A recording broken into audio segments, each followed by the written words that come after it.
Marne Focus was really an exercise designed to put 2nd Armored Brigade Combat Team in the field and stress all the systems that we have as part of Brigade Combat Team. But when we put it all in the field and try to exercise all the systems associated with weapon systems, communication systems, ability to sustain ourselves, it's really designed to stress our capabilities and understand what we are good at and what we need to still improve on.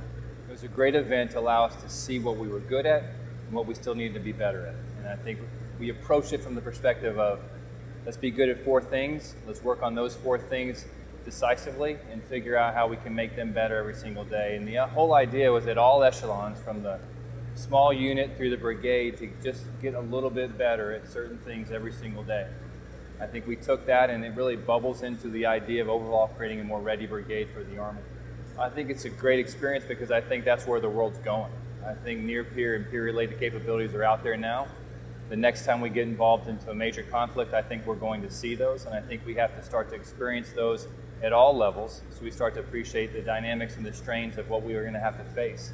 There's certain conditions we've been in the last 10 to 15 years that we've had some sort of primacy on. That's now gone. We have to understand how to operate at night with peers who have the ability to see us at night. Similar weapon systems, similar ranges, similar intelligence collection capacities.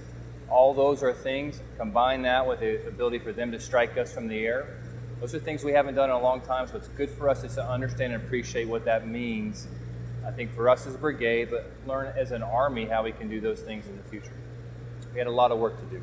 I think knowing that, but not necessarily knowing what we were going to be good at and what we were not going to be good at.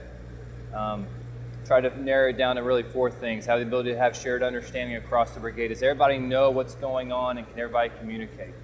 Can we clear fires? Can we get our sustainment and our parts supply to an Armored Brigade combat team flowing? And then finally, can we get casualties on the battlefield from the furthest most point of injury all the way back to the care that's going to keep them alive?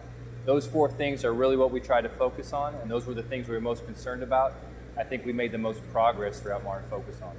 I think the biggest thing is we understand that we're not necessarily there in all those systems. I think as we looked at ourselves before, one of the things I'm most proud about is our ability to adapt.